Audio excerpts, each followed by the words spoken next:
Hello, very good evening to everyone, and welcome to the webinar tonight.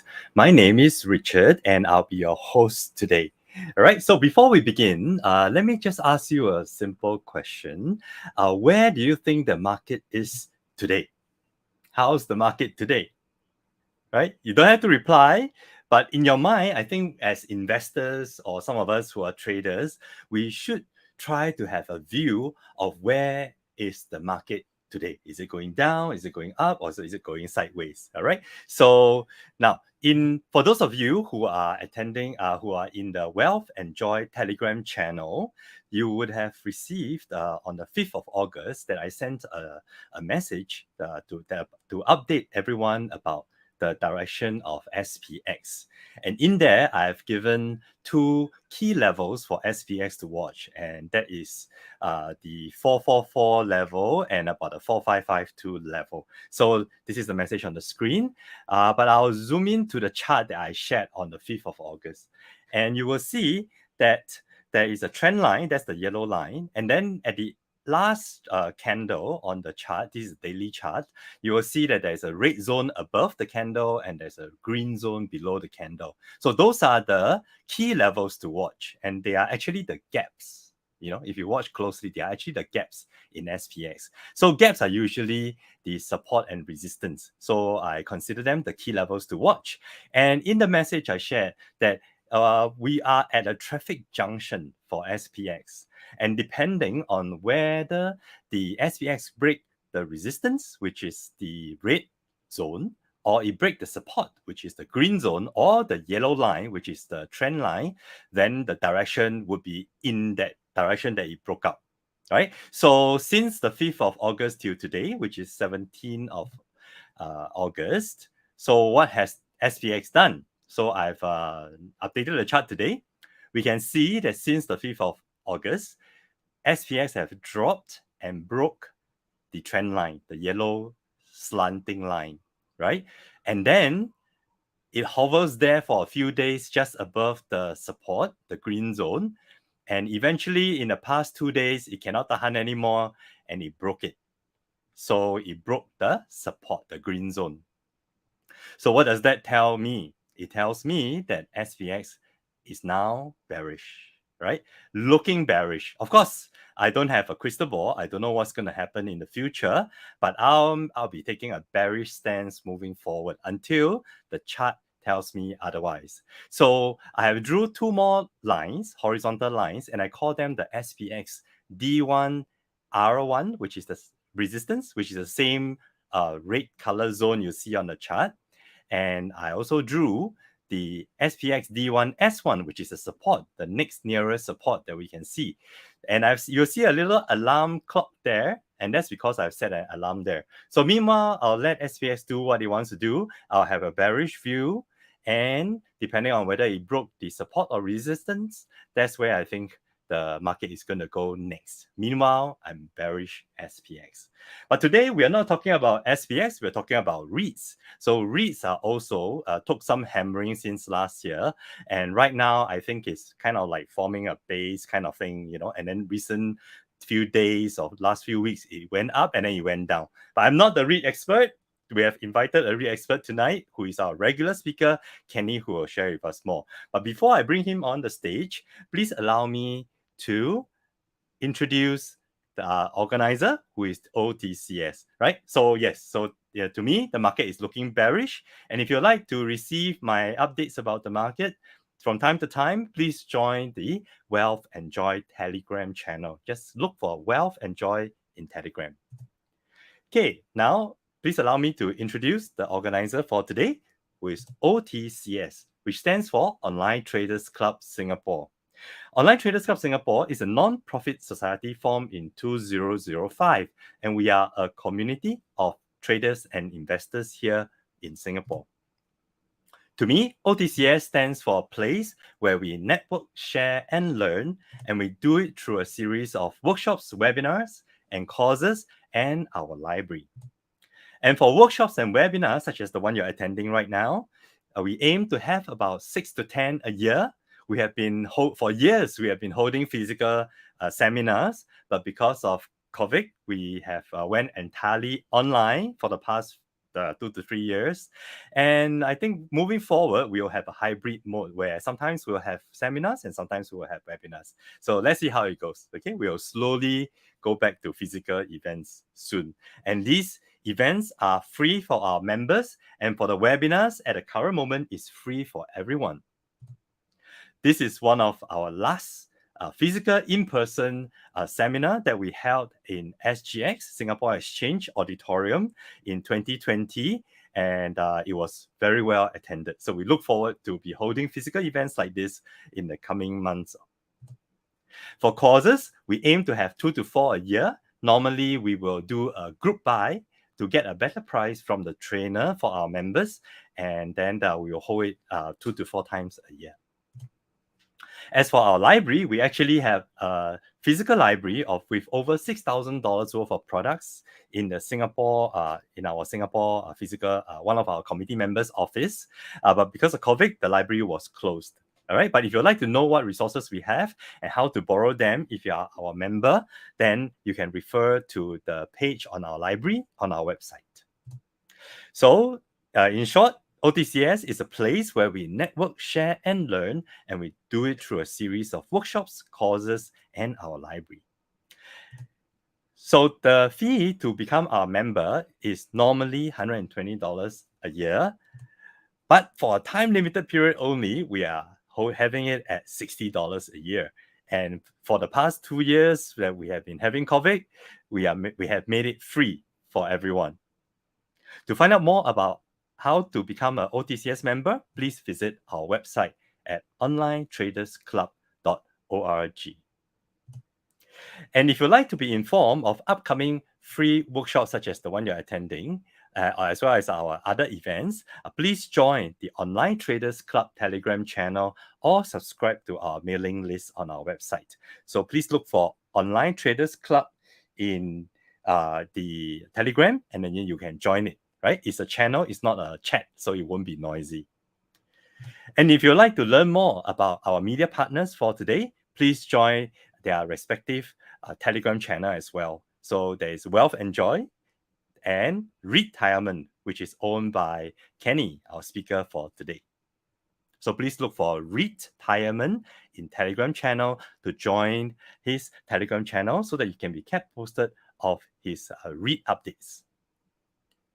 And I would like to take this opportunity to thank the OTCS crew who has been helping us behind the scenes to run the physical events when we were holding it, and that we will be holding it again soon. So thank you very much. You are the unsung heroes. And very important slide, the disclaimer. Now, you are responsible for your own profits and losses. The speaker's opinion are their own and does not represent OTCS opinions. OTCS, its office holders, associates, sponsors are not responsible nor liable for your losses. OTCS events are for educational purposes only and should not be construed as advice. And when you are in doubt, please seek professional help. Right? And with that out of the way, let us now go to the topic for today's webinar, and that is how to invest in S-REITs, Singapore REITs, when rates are so high. I think today there is the T-bill that has just been closed, a launch, and is at 3.73% cut-off yield. So with such an attractive T-bill yield, now are REITs still attractive, or REITs, or should we go to T-bill? So let's find out from our speaker for today, Kenny. So I'll hand over the stage to Kenny. Thank you, Richard. Can you hear me and see Yes. Okay, let me share my screen.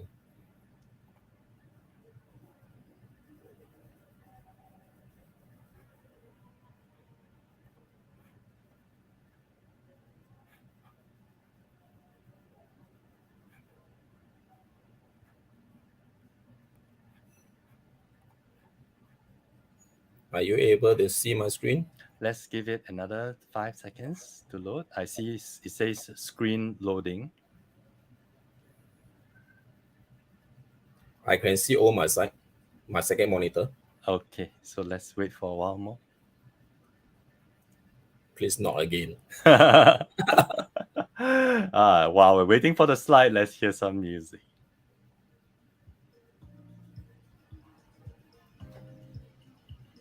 Okay, it's out. Okay, good. Very good evening to everyone. Today my topic is like what Richard said, how to invest in S-REIT when the rates are high. So disclaimer first, I will show quite a lot of REIT name in the presentation, but just to take note that this analysis is just for education purpose, although I'm the licensed financial advisor. So don't assume it. This is my advice to all of you. About myself, if most of you know me, probably I can skip through this one. But just in case that some of you do not know me, I am the Wealth Advisory Director of one of the Singapore largest independent financial advisory firm. And at the same time, I'm also the SGX trainer for the REIT course to a Singaporean investor and also the overseas investor.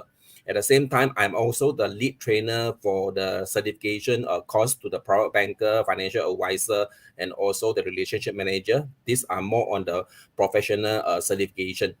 And every month I will be on Money FM 89.3 to share my market outlook on a Singapore REIT. So the last market outlook share on the radio is actually on Tuesday. So if you want to understand, because I saw a question from Michael, you are asking that why the REIT dropped so much. Okay, actually I comment a little bit on it on the Money FM channel. So if you want to look for my radio interview, you just go and Google and type Money FM 89.3 Kenny Law. Automatically they'll pop up and you can listen to all my previous interview.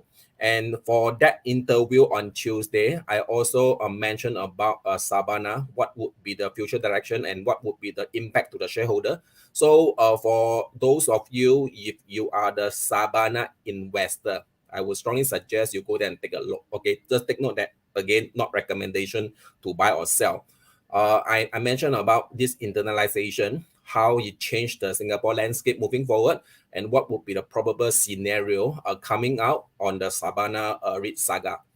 Okay, and my stock investing is my blog. Okay, so every month I have update some of the market update on the blog itself.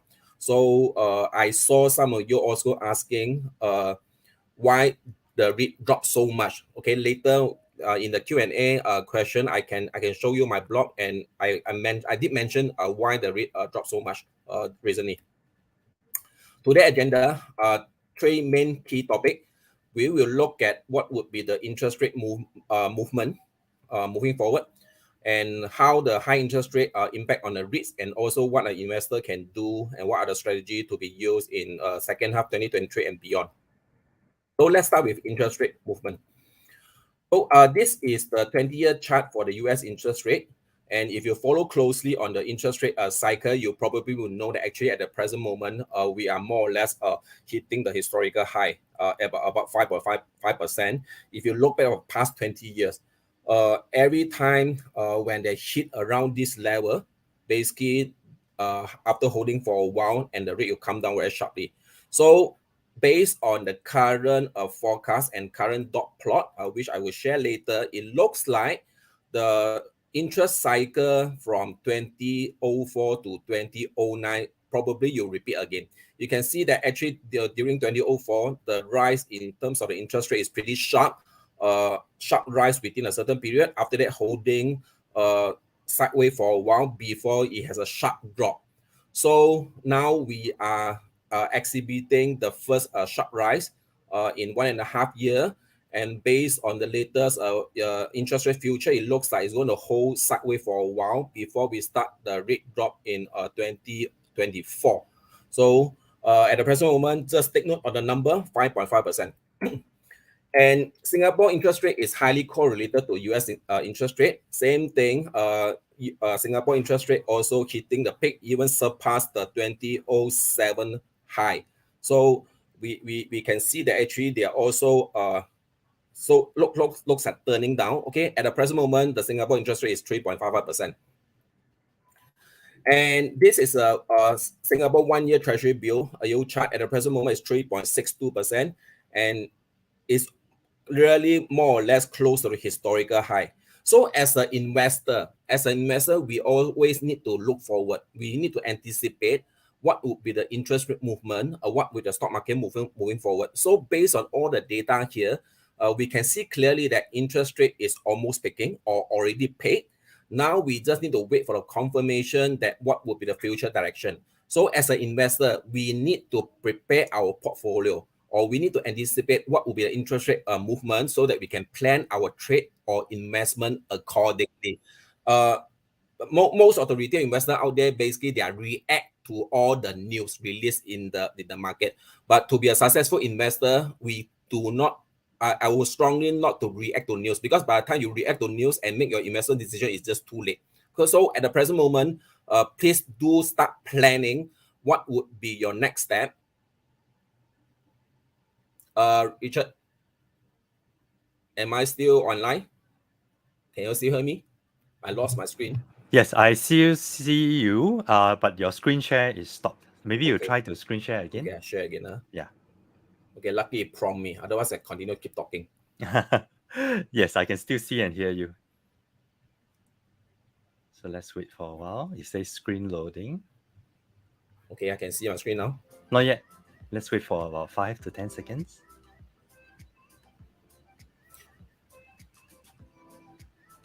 Okay, so I will continue first. So investor need to start preparing prepare your portfolio when the interest rates start to drop. Be sure you let me know. Yes, it's out. Okay, good. So the next slide I'm showing all of you is a US interest rate dot plot. This is the dot plot by the FOMC participants on the what would be the future interest rate movement from 2023, 2024, 2025, and longer term. You can see from here that 2023, more or less the interest rate, we already hit the target of 5.5%, and unlikely, based on dot plot, unlikely the interest rate will go higher. This is based on dot plot. And you can see in 2024, the consensus would be the interest rate will be come down to around 4.255, 4.5 region. So by end of 2025, probably there'll be 100 basis point drop compared to the current level. And when it move to 2025 and also 2026, the longer term interest rate will be 2.5%. Okay, so this is the plan. Now let's look at what would be the future market. Okay, this is the future market and also the meeting probability of the interest rate. Okay, a bit busy here. This table, I just quickly go through how to read this table. Okay, you can see on the y-axis itself is the meeting date. So every time the FOMC meet, after the meeting, they'll make a decision what would be the interest rate direction, whether the interest rate will go up or come down or stay put, right? So the next meeting will be on September 20.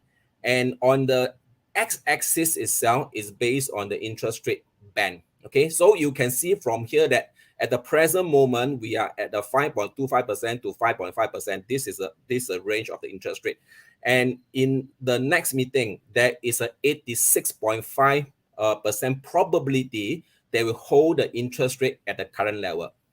Okay, so if you look down the interest rate probability, okay, based on the blue color, and the interest rate will start to drop in Q1 or Q2 2024, and by end of the 2024, the interest rate will be dropped to around 4.25% to 4.5%, right? This range.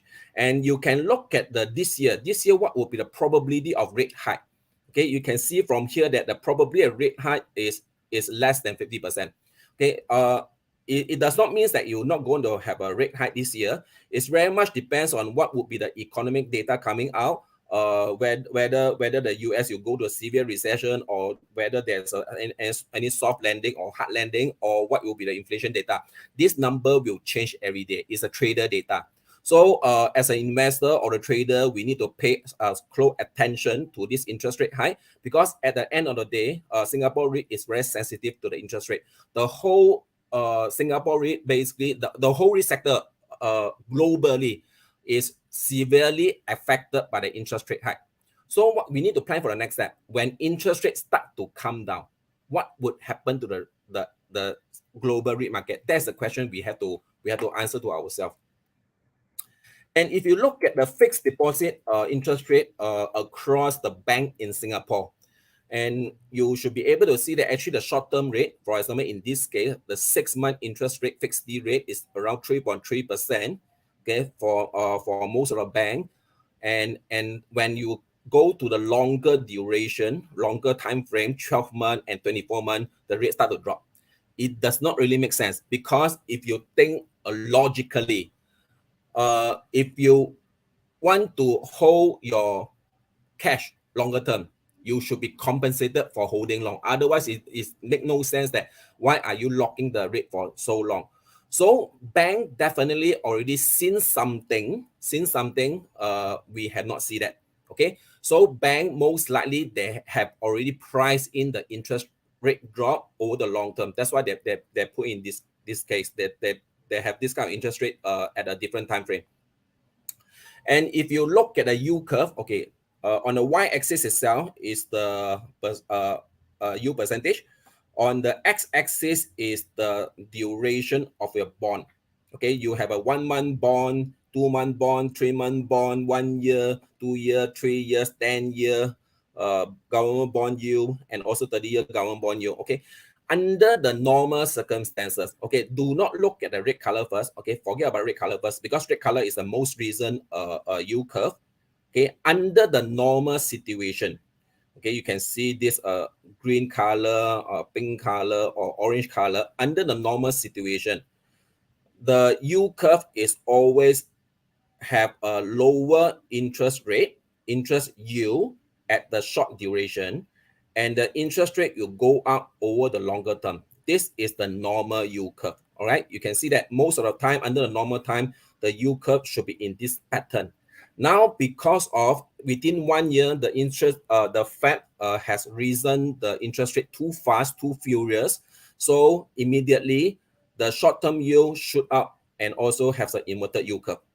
This inverted yield curve will not stay forever. Eventually, they have to come down.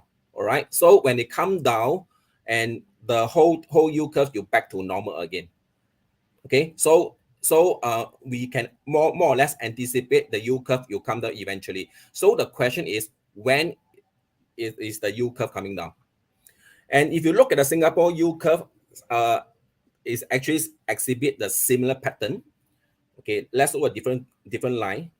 2022, which is 1 year ago, is almost flat. But if you look at the longer end yield, actually it's higher than the shorter end. Okay, this is a key information under the normal situation, and we need to pay attention to.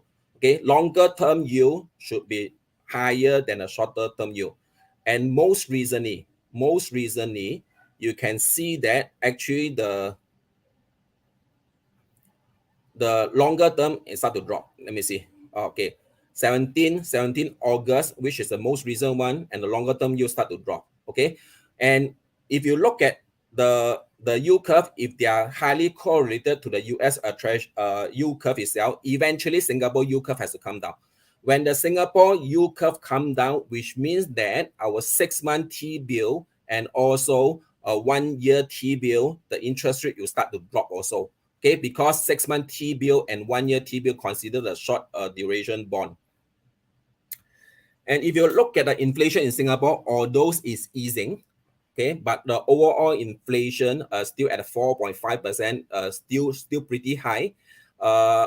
If you park your money in the T-bill or park your money in the bond, have a fixed D, actually the purchasing power still will be eroded by the inflation.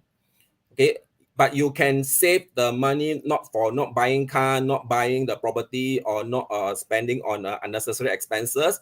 Okay, but you can control on that expense. But at the end of the day, we cannot every day we still need to eat food. So food inflation is still pretty high in Singapore. 5.9% is still pretty high. So as an investor, bottom line is whatever thing we do in our investment, at least we need to beat the inflation. If we are not able to beat inflation, our purchasing power will be eroded away. So this is the comparison chart of over the years and what would be the inflation impact. Okay, on this table itself, I tablet 2 tables. You look at the first table itself. Okay, assuming the interest rate eventually normalized to the average level of 2%, and the inflation continue to stay high at a 5% rate. So net, if we do not do anything on our cash, eventually our money, our cash value, will be eroded by inflation, and after 20 years, our purchasing power will be half.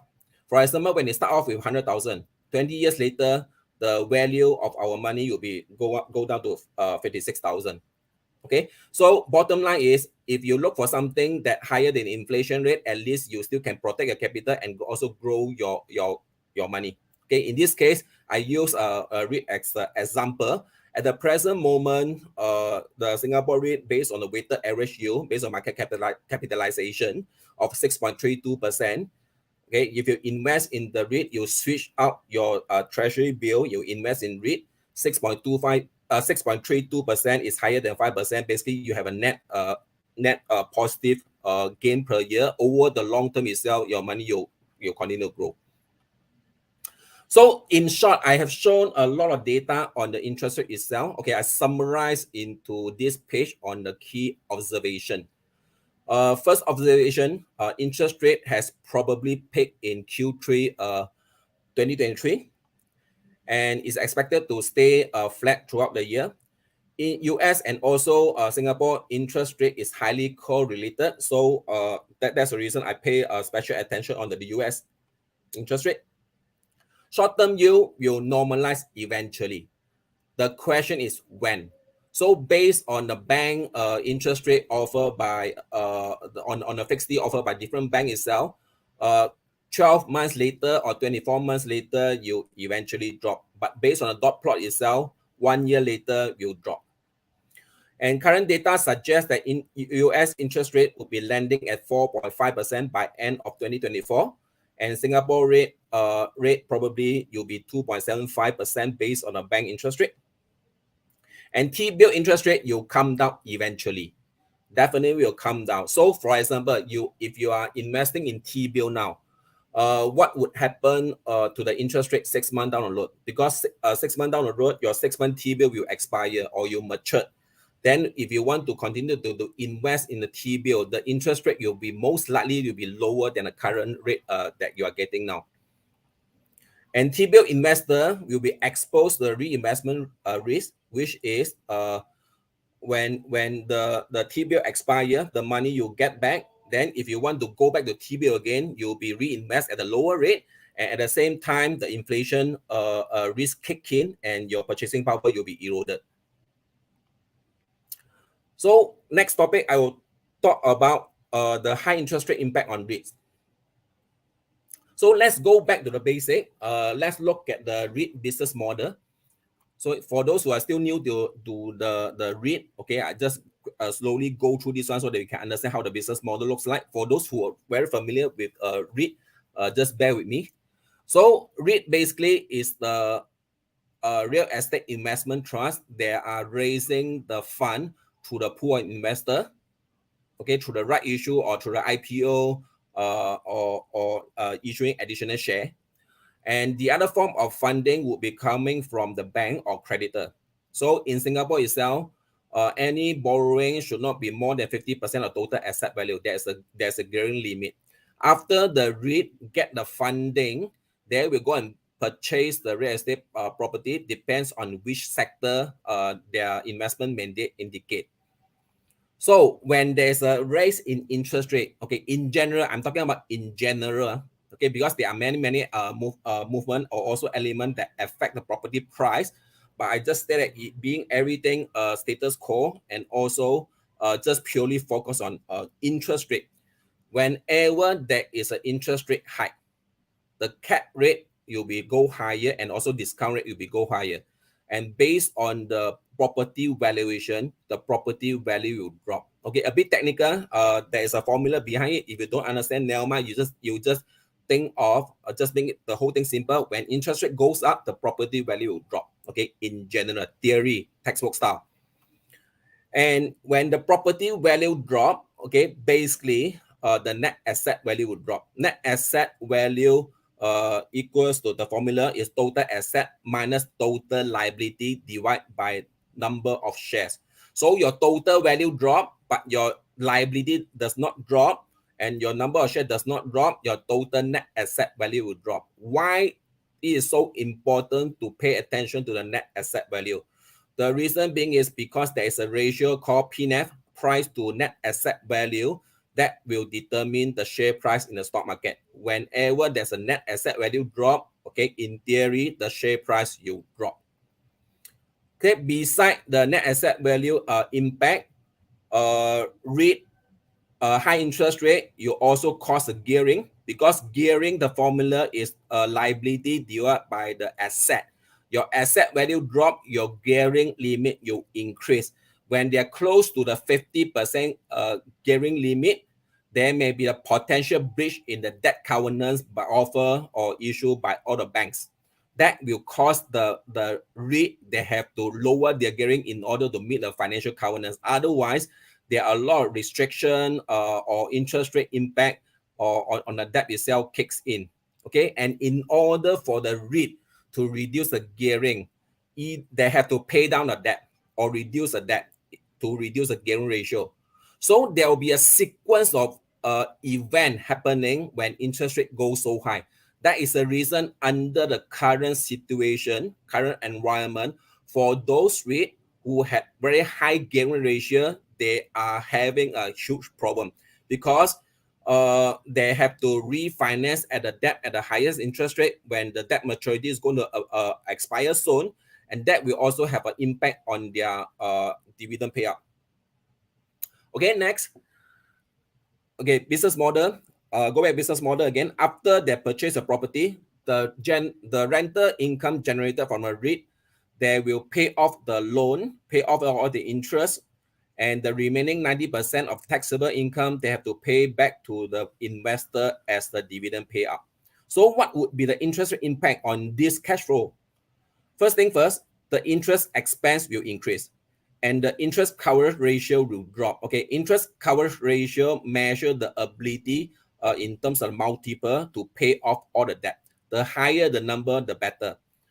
Okay, and eventually, because the interest going up, then they have a lesser distributed income because the net property income reduced and also reduced in DPO. When there is a reduce in DPO, the share price will also follow to come down. Okay, they are all interrelated. So in summary, what would be the interest rate impact on S-REIT? It will have an impact on balance sheet, because a balance sheet you indicate that asset valuation. That's why if you look at the financial statement of the REIT itself, you have to pay special attention to the asset valuation. Some of the REIT do not have or have a minimum impact on asset valuation. Some of the REIT, for example, those US commercial REIT, if you compare the year-on-year comparison, you can see that there's a huge drop in the asset valuation. And you after you look at the chart itself, then you can see that actually share price plunge. Then you can actually associate what causing the REIT price to drop. Okay, and because of a valuation drop, the gearing ratio will increase because of the net asset value decrease. Okay, the next portion will be the cash flow, because of the higher cost of debt, lesser net property income, lesser DPU, and also a lower interest coverage ratio. And this is the first time in the REIT history itself, the interest rate causing some of the REIT, for example, Manulife, they are breaching the secure and unsecured borrowing ratio. Okay, under the good time, this is not so important. Now under the REIT environment, a lot when facing a lot of headwinds, this ratio become important. Okay, because under some of the covenant itself, the bank or creditor, they really indicate what will be the secure and unsecured borrowing ratio. And if the REIT, the balance sheet does not look strong, or their future cash flow, they may have challenges moving forward, the credit rating agency, for example, S&P 500, Moody's, or Fitch, they will downgrade the REIT. Once they downgrade the REIT, okay, there's a domino effect. The cost of that will increase. When the cost of debt will increase, you affect all this kind of ratio. Okay, so just pay attention. REIT is not as simple as last time under the low interest environment, whereby the investor just need to look at gearing ratio, look at yield, look at NAV. No. Moving forward, these are the new financial ratio the investor have to pay attention to, or at least that you need to learn how to interpret it before you come to the REIT investing, because there are a lot of pitfall over there if you do not understand how to read especially on the balance sheet side. So I will show you this snapshot on the REIT screener I'm currently developing now. Okay, so these are the important thing you have to pay attention. You just look at it. At the present moment Lipo Mall, the interest cost is 7.7%. Okay, and the yield is 12.2%. There is a 5% yield spread, right? And the interest cover ratio is 2.2. And there are quite a number of REIT is having very high interest cost and also high gearing. Those make in red color. Okay, so those REIT that investor should pay attention or should avoid, or you need to be prepared to cut loss or reduce the position if something happen. You have to pay attention to those REIT with very high gearing, very high interest rate cost, very minimum fixed interest rate percentage, very low interest coverage ratio, and also very short debt maturity profile. Okay, when the debt expire, they may have problem to refinance the debt, and when they have a problem refinance the debt, they may issue right. When they issue right, the share price you drop even further. Okay, so I'll go through the screener, just give you a snapshot that what are the things that you also need to pay attention to. Okay, market capitalization is important. Okay, for example, I use Ascender as an example. We also have to look at the sponsor, who are the sponsor. If the REIT really go into trouble, the sponsor, the REIT having a good sponsor, they will come in to really rescue. Okay, for example, in this case, Capital Land Ascenders REIT. The sponsor is Capital Land. They're holding 17.2% of the stake in this Ascenders REIT. And the credit rating is A3 stable. Okay, at least not so bad. And some of the REIT is actually BBB, slightly riskier. And we also need to look at the REIT, whether they are heavily included in the index itself. Because when there is a sector rotation or the fund manager or big institution, they want to exit certain REIT, or exit certain index itself, all these big cap REIT will be impacted. Okay, and investor also need to pay attention to lease management. Okay, although under the high interest environment does not mean that it's the doomsday. If their lease management, they are still doing very well. For example, they are having a high occupancy rate, or they have a very high lease expiry. At least that you know that in the short near term, 2 or 3 years time, the income, the rental income coming in will not be affected too much. Okay, debt management, pay special attention to it. And also lately, SGX is also forcing all the listed company in Singapore, also especially on the REIT itself, they want to include all the ESG rating in the REIT itself. So these are some of the ESG rating score. For example, government risk score, business risk score, and the MSCI ESG rating for Ascenders itself is A grade. GRESB ESG rating 3-star. Okay, and that's why just I mentioned that we have to pay attention to the NAV. So for Ascender case, the NAV is continuing to increase, no damage. Later I will show you one as a negative example. Some are REIT that actually the NAV keep dropping year over year, and because of the market sentiment itself, the share price coming down. So for Ascenders, nothing much to worry because the portfolio still sound. First thing, the portfolio still sound. They are still renting out. They are still having very healthy occupancy rate. Their net asset value is still going up, and current share price weakness just purely based on sentiment. We, as an investor, we need to differentiate what is sentiment, what is a fundamental. And if you look at the dividend itself, dividend has been rising consistently year over year, and also after the COVID, they continue to increase. So in short, if you are able to differentiate what is a fundamental reason or what is a sentiment reason, you should be able to identify the gem under the current high interest rate environment. Okay, this is ascenders. Now I move into another negative example. This is a negative example. Manulife.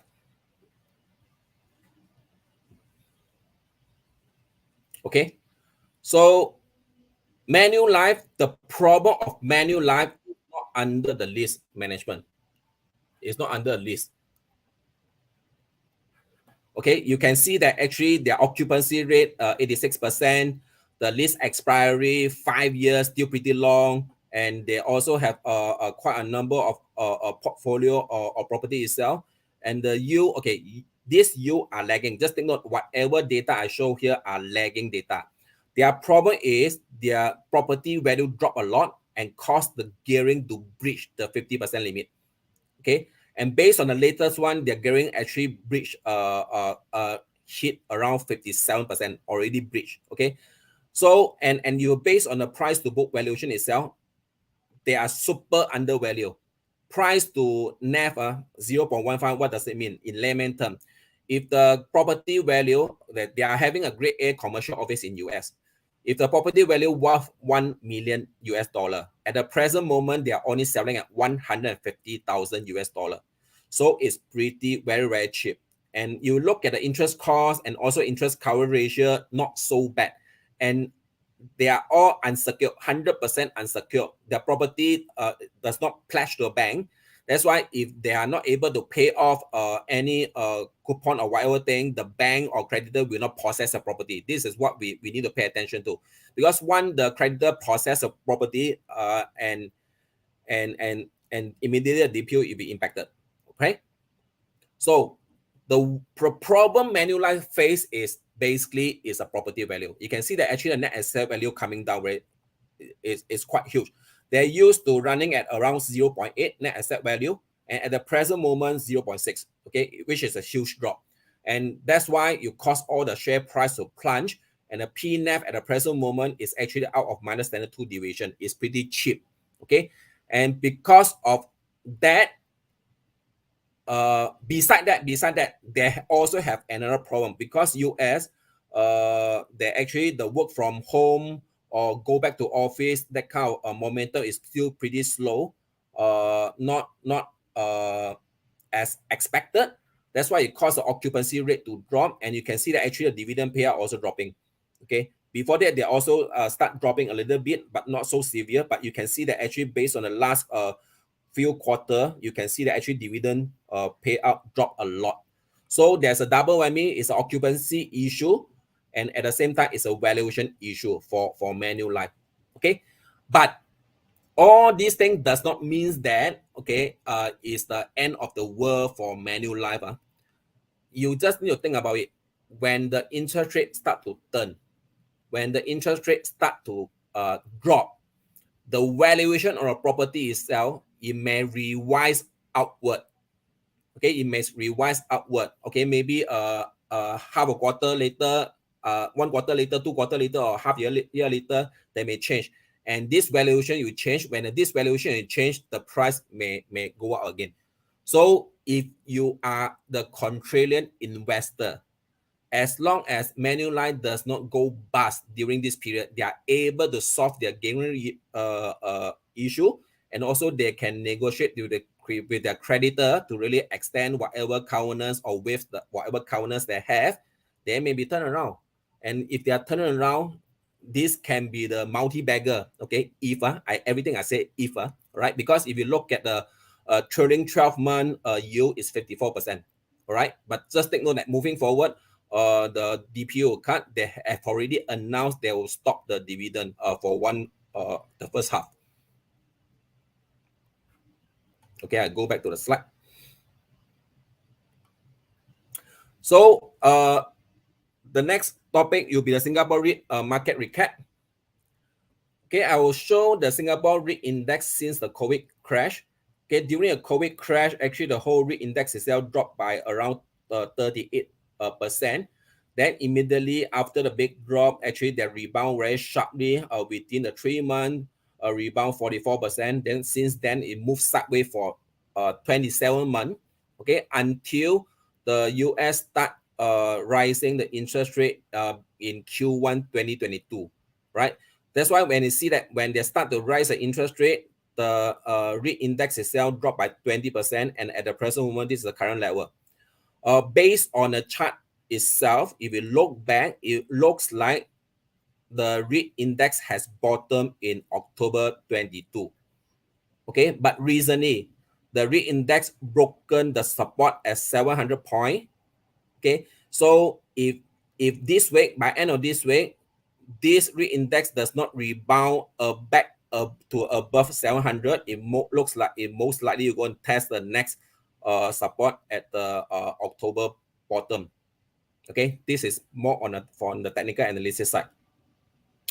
And year-to-date performance, last year was a very bad year for data center REIT. Okay, whenever you see a data center REIT, you can see that actually the share price dropped a lot. But this year is the best performance to the data center REIT. For example, Capital DC and also Digital Core REIT also is showing a very good performance. And the rest of them would be industrial related. For example, Maple Tree Industrial Trust, Fraser LNC Logistic and Commercial, Maple Tree Logistic, Fraser Centerpoint. Okay, it's quite mixed. But if you look at all the small cap actually they still have not recovered yet. Okay, so we are still waiting for the leader to see which sector you come in rotation. At the present moment, we don't see any significant sector in rotation this year, not so clear yet. We thought that probably the hospitality sector will be performing well this year, but seems like it's still muted, the performance. Okay, in terms of the price to book level, okay, I go compare to the before COVID and after COVID. Before COVID, the whole REIT index was traded at the PNAV of 1.1. And during COVID, when the whole world was locked down, the tourist travel industry or hit badly, okay, the price to book is 0.8. Now at the present moment, definitely we are better than during COVID time in terms of economy, in terms of the travel industry, in terms of all the border reopening, we are better. But if you look at the price to book even lower than a COVID crash time, okay, or the October 2022. So based on a PNAV itself, at the present moment, the whole REIT sector itself is pretty attractive. Okay, because at the end of the day, when we are investing in real estate, we want to look for the real estate which are selling at a huge discount, because that is the best entry point.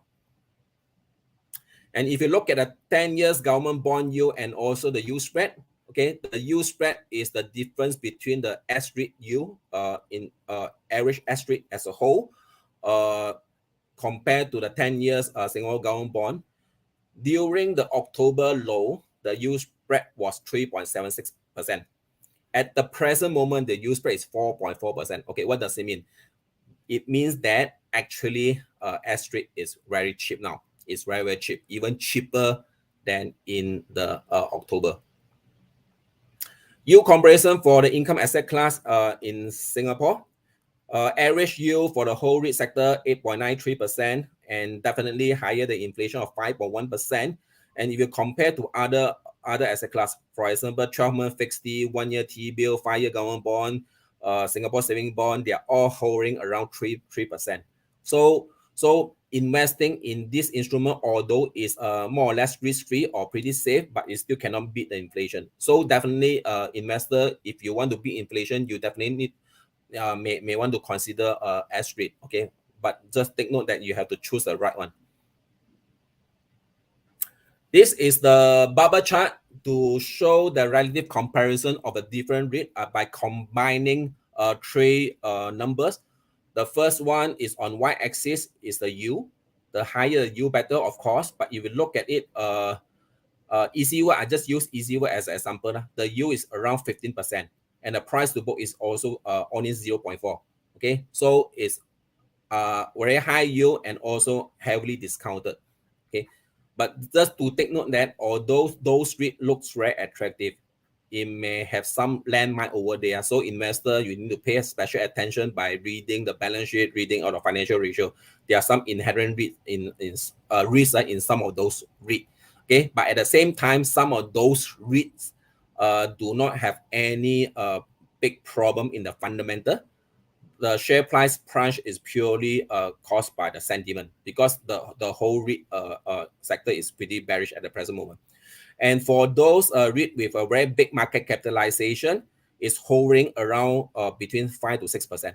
Okay, so in short, it's not difficult for you to find those fundamental very strong REIT minimally give you 5 to 6% dividend minimally. And if you know how to choose all those gems out there, right, you can maximize your return easily. Okay, but also need to pay attention that some of the REIT they are always traded at the premium. For example, Parkway Life REIT and also Capital DC, they always traded at a premium, but it does not mean that they are not attractive, right? If you look at the historical price to NAV, okay, if you are traded below the -1 standard deviation or -2 standard deviation, they can be very attractive also. The whole industry for the S-REIT at a glance is undervalued. The most severely affected sector would be the commercial office. You can see that actually commercial office, based on the 10 years range chart, they are traded at the lowest end. Okay, lowest end. And the diversified REIT, because they also have a commercial office into the portfolio itself, their performance also in general traded below the book value of 1 price to book. Okay, hospitality is on the way up, but is still not at the peak yet. Still have an upside potential. Okay, so data center always traded at a premium, and also one of the healthcare REIT always traded at a premium. Okay, just to take note, right? You if you use a price to book less than 1 as an entry criteria, you forever you miss out all those good REIT. Average DPU yield by sector, the highest yield for the sector is actually the office REIT. But this number was skewed by a majority of them. There are 3 US commercial REIT in US. So there's a huge sell-off on the US commercial REIT, so it's skewed. Okay, but if at the end of the day, if they are able to withstand all this kind of high interest rate environment, okay, US office REIT, it can be the one that investor can take a look into it, right? As a contrarian investor. Retail REIT 6.7%, industrial REIT 6.3%. There are quite a number of REIT traded be above 5%. Okay, I summarize the sector rotation in play.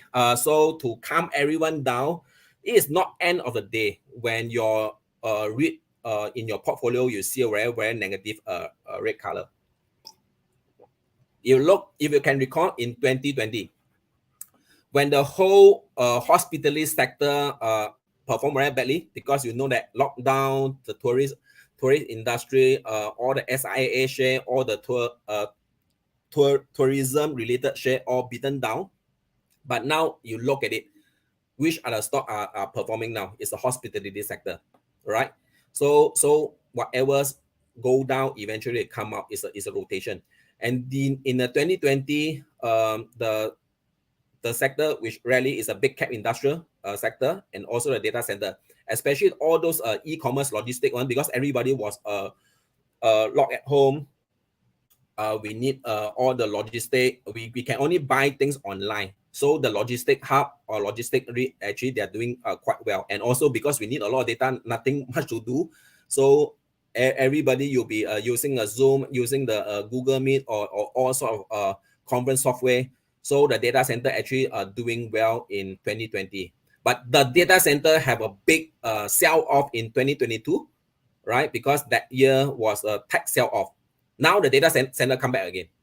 Okay, so you can see that actually there's a rotation. You do not need to worry. Okay, eventually, once you are in the right sector, you know what is going on. Eventually, as long as you have your patience, eventually the REIT you come back. Okay, disclaimer, provided you choose the fundamental strong REIT.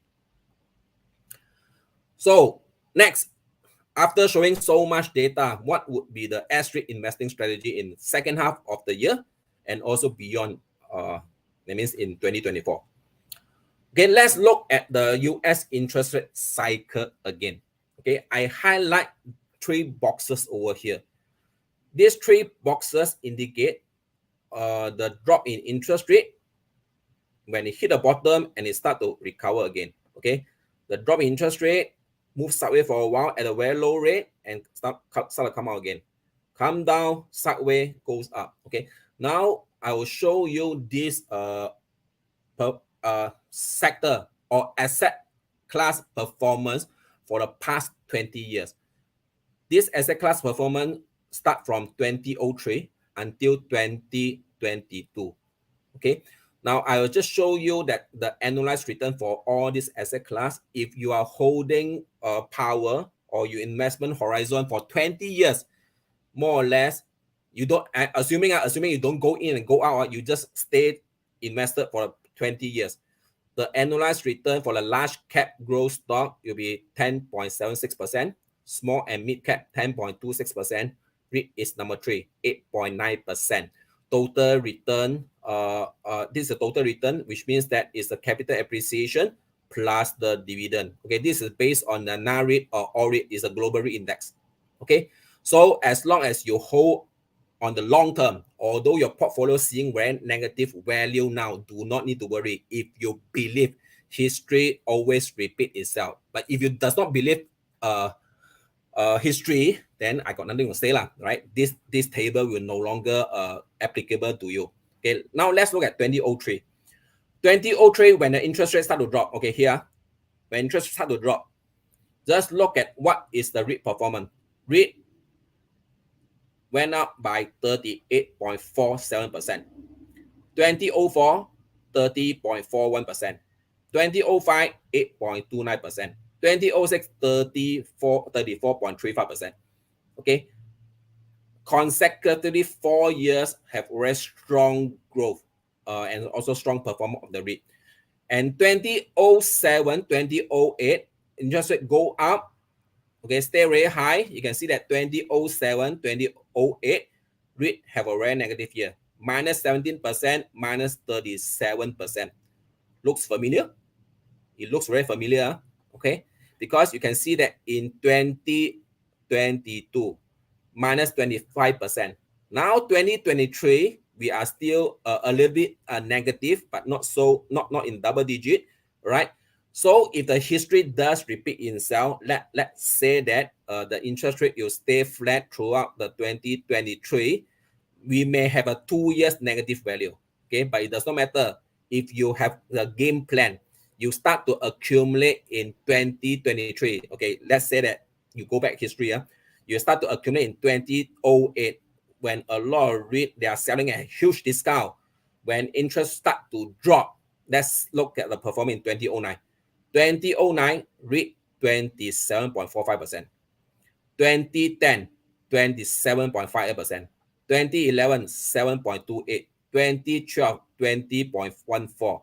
2013, 3.21. 2014, 27.15. 2015, 2.29. 2016, 9.28. And 2017, 9.27. You can see 1, 2, 3, 4, 5, 6, 7, 8, 9. 9 years consecutive positive return. Okay, then after that interest rate go out again, then after start drop again. 21.9 when the interest start to drop again, 28%. Then a little bit negative over here. Then after that 2021 close to 40%. So if the history does repeat itself, okay, as an investor you have to look at all the data. You have to start to ask yourself, when is the best time to enter? Do you want to wait for the whole REIT sector start to rally, you enter, or you wait for you enter when everyone is in fear? Okay, so that is a decision an investor have to make. So at the present moment, most of the REIT, they are trading close to the PNF of a 5-year low, okay, at the lower range, and the yield is pretty high. So in short, it's cheap, selling a huge discount, and high yield. Okay, but just now I already mentioned, there are landmine over there. There are some rotten REIT over there. The balance sheet has already destroyed. So you make sure you choose the right one and choose the correct one. So if you know how to choose properly, what you can do is you can build your own diversified portfolio. Just need to identify 3 top REITs from each sector and look at the fundamental analysis, look at the valuation, look at the technical analysis, and time your entry accordingly. At the current juncture, it is not difficult for you to build a weighted yield of your REIT portfolio of around 6.35%. It's not difficult. So if you're not so skillful, you want to stay with all the blue chip, all the big cap REIT, 5 to 6% is not an issue also. So I've shown you a lot of data from a screener itself. The screener is still work in progress, has not launched yet.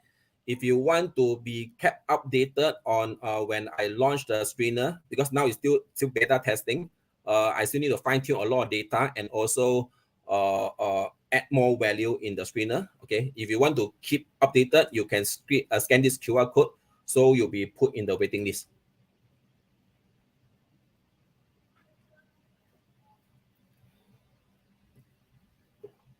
Okay, next. In summary, what would the REIT investing strategy moving forward? At the present moment, the price to book for the REIT index, they are attractive, and interest rate has probably peaked in Q3 2024 when the interest rate start to come down. I have already shown you the REIT performance under the different interest cycle, and most likely, if the history repeat itself, most likely the REIT will start to outperform when interest rates start to drop. Based on the current chart, S-REIT index may have found the bottom in October 22, but recently it has this week only, it has broken the 700 support level. It may move to the next support level, which is about 5% from the current level. Okay, so may not be the good news, because you can, if they can find a support at this level, you may be able to find opportunity to buy the REIT at an even cheaper level. Okay, so the most important thing is select the REIT with good fundamental. It's very, very, very important. I have to mention many times here. So there are a few ways to get started in Singapore REIT if you still do not know how to get started, because I've shared a lot of information. I just want to help everyone to get started. So there are 3 methods. The first method is do it yourself. Of course, you have to go and attend the courses, read the book, find some information, look for a mentor to guide you, and do a lot of try and error. Okay, definitely you're going to give a school fee to the market. Okay, you need a lot of experience to navigate through during this volatile period, and the learning curve is pretty steep. Okay, the other one is you can engage a wiser, qualified advisor to really help you. Okay, now I go through this do-it-yourself model first. All right. So I have a SGX Academy REIT course.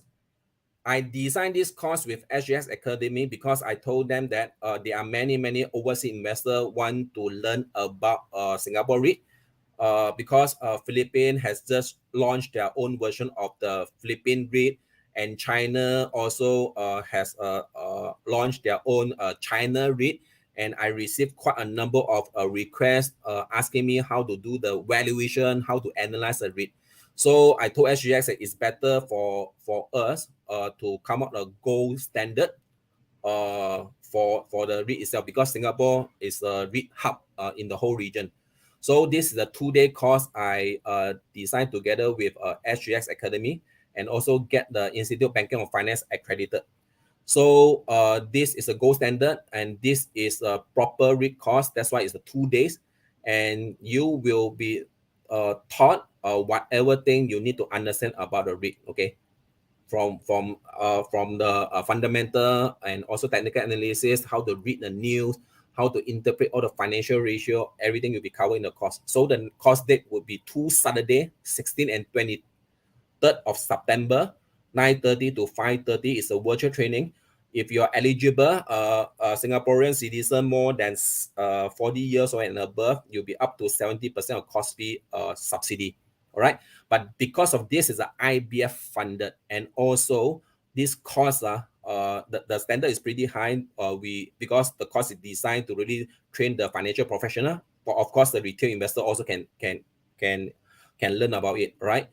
there is a test after you finish the course in order to claim the 70% course fee.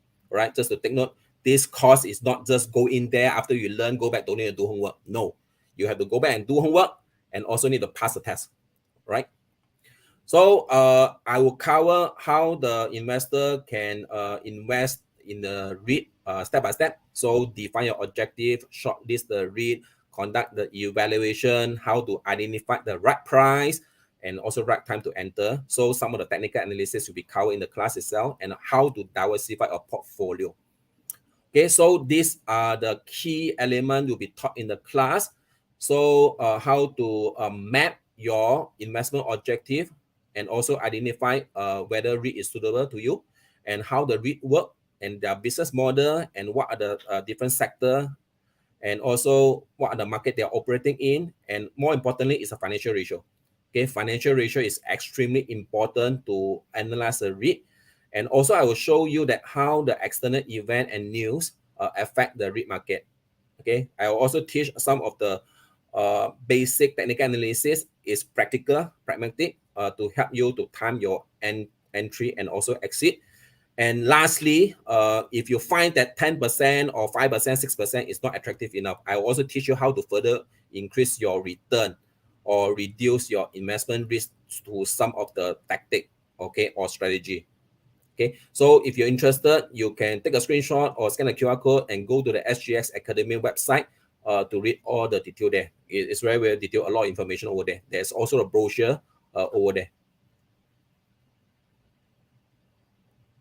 Okay, so if you find that there's too much homework, you don't have time to spend the 2 days to attend a course, and after spending the 2 days, you also do not want to don't have time to do the homework and also monitor the market. Okay, this is why I can help you. Right? If you're currently holding your REIT portfolio and you do not know whether you are still doing it correctly or not, or whether you have to restructure a portfolio, I can help you to review your current investment portfolio. And I'll give you a recommendation, what to buy, what to sell, and what price to buy, what price to sell. And after I give you this recommendation and suggestion, you can go back and execute yourself. Okay, this is more on a stock tips. If you want stock tips, I give you stock tips. All right, straight away, don't need to go and ask for free stock tips. The stock tips I give to you is based on your situation, your personal circumstances, and also your objective. All right. So the other thing is, if you have not started anything, you find that you don't have time to deal with all the corporate action, you don't have time to really monitor the market, you don't have time to study every quarter the earnings itself. Okay, I can help you to manage. Basically, this is an outsource model. You outsource everything to me as a licensed financial advisor. I will help you to manage your whole investment portfolio, right, according to your objective and also the risk profile. So you do not need to execute at all. Basically, it's a hands-free. Okay, so beside that, if you find that REIT is just too boring, or maybe you are able to take some risk, you want to have even more diversification because you do not want to focus everything in the REIT itself, I also can help you to construct different portfolio, for example, equity, or you prefer ETF, I can help you to construct a global ETF portfolio, right? Comprises different sector. If you are the accredited investor, if you want to look for some of the option or solution out there, beside the equities and also bond, those are traded in the secondary market. But if you want to have some private fund, which is not correlated to the stock market, you can look for me. I can help you to recommend or identify some of the alternative investment which may meet your objective. Okay, but if you have a highest risk profile, you find that trading the cryptocurrency is too tedious to really keep your all the password, all the code, or you do not have time to monitor all the crypto, but you just want to find a so-called MAS registered crypto fund to invest and buy and hold, close your eye for 10 years. Okay, I also have some crypto funds which is registered under MAS to recommend to you. So there are many options down there. Well, some of you find that, okay, investing in the stock market or investing in a digital asset too risky, but you are running out of time to build for retirement. You want something more safe and no price volatility, okay, and also capital protected. You also can look for me. Maybe we can use some insurance element or fixed maturity fund, that kind of asset class to help you to build your retirement portfolio. So I'm licensed to advise all these asset classes and based on the needs. Okay, so this is a snapshot of the dividend portfolio I built for my client over the years. This is the 2022 dividend statement, right? You can see from here the dividend statement 2022. So this is a 1 million portfolio. So every month, every year he'll be receiving around close to 6% dividend yield, right? And the dividend yield you grow year over year, because at the end of the day, real estate investment is relying on the rental income. As long as there's an inflation, the rental income you grow year over year. When the rental income go year over year, your DPU you grow year over year. So though the client rely on this portfolio for their retirement. So every year you have a 60,000 from this REIT portfolio. Okay, during this volatile time, and this one is fresh on our one. I just received an email or an analysis from Schroeder Asset Management. So they did an analysis during this volatile period. It's the best time to really do the dividend investment. The reason being is because if you invest in the growth stock, you are 100% rely on the share price to have a gain, right? But if you invest in dividend, if the share price not doing well, at least the dividend you give it a count cushion. Every year you have certain percentage. You just imagine that you are investing in REIT. You just ignore all the price movement. You lock in the yield now is every year you'll be getting 5 to 6%. Okay, example, let's say that we use 5% as a calculation. You lock in now, buy a chip, lock in 5%. Over the 10 years, 10 multiplied by 5%, you have 50% gain. Assuming price don't move, 50% gain already. That means 50% capital you recover, right? Then if a price move by 10 or 20%, because now they are selling at close to 20 to 30% discount.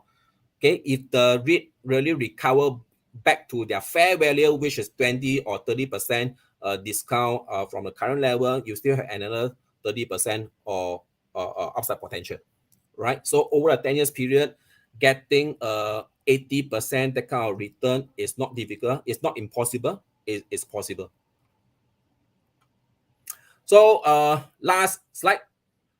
If you need to contact me, I try to answer as many questions as possible.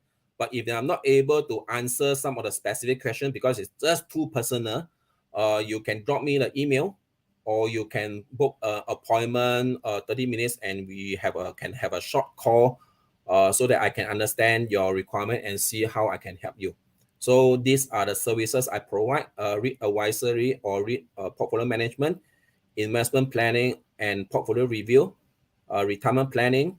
And if you're buying a lot of insurance but you do not know what you were buying last time, you're paying a lot of premium every year, you need to reduce the premium, but you also worry that when you reduce the premium, your coverage may not be sufficient, I can help you to take a look into your insurance portfolio. And lastly, if you're planning for a wealth distribution, I also the certified estate planner to do the estate and legacy planning for you. So, okay, that's all for my today sharing. All right, so Richard, over to you. Great, thank you, Kenny. Wow, you have compressed a lot of information into today's session. Well done, and thank you so much. Now, for all the attendees here, if you have any questions for Kenny regarding REITs or the topics that he have covered, please type into the chat box that you see on the screen. You may need to scroll up or down to look for the chat box, and then you can type in your questions there. So please go ahead to type in your questions. This is the good time to ask Kenny about your REITs questions. So please go ahead and spend the next 1 minute to type in your questions. All right. So while you're typing in the questions, let me just ask Kenny a few of my questions. Okay, so Kenny, so well, as you know, Kenny has been we have invited Kenny for covering REITs over the years, the past many years, from physical events to online events. And if you want to know what he has covered and what he has shared over the years, please go to Wealth and Joy YouTube channel, click on the live tab, because it's kept under the live section, and then you can look for the webinars that we have held with Kenny. And I recall one particular webinar that we had with him during COVID, in the early months of COVID. and all the crash was happening. And he was sharing with us that presented a great opportunity to buy good REITs, right? To pick up good REITs. Now, of course, that there was a lot of fear. It could be the end of the world back then, Kenny. So, I recall that in that chart, you mentioned that that was a great time, and I believe that those who took action back then, when there was a lot of fear in the market, when the REITs market was down, they have benefited greatly from that sharing session, right? They're not only from the capital gain, but also from the dividend that was collected back then. Now, today, you also show an interesting chart that I think, give me the kind of feeling, right? So maybe I could trouble you to go back to that chart that says the price over NAV is lower than COVID. Yeah. So for the rest of the attendees, if you have questions, please type into the chat box. I'll be picking up, selecting the questions from there to ask Kenny. Yes, this is the chart. Yep. So this is the chart of the REIT index, right, Kenny? Yeah, REIT index. Okay. So the blue dots that you plot there is the P over NAV value that you extracted from your REITs table, right? In my tracking, because every month, it's over here. I just share with all of you because someone may ask. It's on my blog. All the information is on my blog. It's over here. Every month I will publish this REIT table. So to answer Michael's question, why some REIT drop a lot? Okay, this is a TTM DPO. When I mark in green color, that means year on year there's a growth in DPO. When I mark in red, that means that year on year comparison, they actually have a negative. So this month itself, the earnings is 60% of REIT actually reported drop in the DPO due to the high interest cost expense. Okay, so they are impacted by the high interest rate. And over here, the yield TTM is over here, 9.44, the yield. And the latest one, price to PNAV, 0.78. So every month I will have this number. Okay, got it. So that's another very valuable resource that Kenny have given free to everyone, and that is his blog under mystocksinvesting.com, stocks with an S. Okay, so if you want to find out where he got his values, this is where he got his value. So this table made a great impact on me because although the price have dropped much lower during COVID, the PNAV was at 0.8, right? And you're saying that right now, the PNAV is at 0.79. So the PNAV is actually lower, even though the price is higher. Yeah. So therefore, in terms of the overvalue or undervalue, comparatively speaking, right now is even more attractive than COVID time, even though the world is not so bad. Yeah. That's why you can see that actually that's why I say that actually the impact now on the share price weakness is really mainly caused by the interest rate. So fundamentally, if you compare to previously, it's much better now, right? I see. But during this period itself, some of the balance sheet of the REIT are destroyed or damaged. So that's another issue. That's another issue. But in terms of portfolio itself, you can see the actual rental income coming back, they're recovering, tourists coming back. And even in Singapore itself, you can see that actually hotel room rate is already hitting the historical high. Okay. But the China tourists still have not come back yet. You just imagine when they come back, you just need 1% of the China tourists come to Singapore. Where are they going to stay? Right, or Taylor Swift more of those concerts. right. Okay, that's another one. And Singapore has an upper hand organizing all this kind of entertainment or all this kind of concert because now if all the famous singers want to come to this region to perform on stage, Singapore will be the choice. So Singapore, you benefit a lot of all these kind of overseas tourists. So you can imagine that what would happen to the hospitality sector in Singapore. The rate, yeah. Right. So now it's actually based on the valuation, price over NAV valuation model. It's actually at a more favorable period compared to COVID. Right. Yeah. So the key here is whether a person knows how to choose the correct REIT. Correct. During see, COVID, you don't know what to expect. No, let's recall 3 years ago, when lockdown at home, you do not know what to expect. We are The world may end, man. right? Then Yeah. when they are going to reopen, while we have so much disruption, so much uncertainty, so much fear, they only drop to 0.8. Now we can see clearly, hospitality definitely is going to do well, right? The retail mall definitely is going to do well. We can see clearly. And also the industrial sector, because US did not go to recession, the industrial sector is doing well, e-commerce is doing well, but there's a sell-off in the market. It doesn't make sense, right? Totally does not make sense. So the previous drop was because of COVID. Now the drop you say is because of the interest rate. But yeah.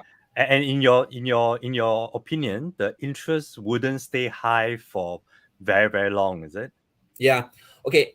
The why is caused by interest rate, beside the impact on the REIT itself, is also when you come to investor mindset. Everybody chasing for TBO, correct or not? Yeah, it's very high.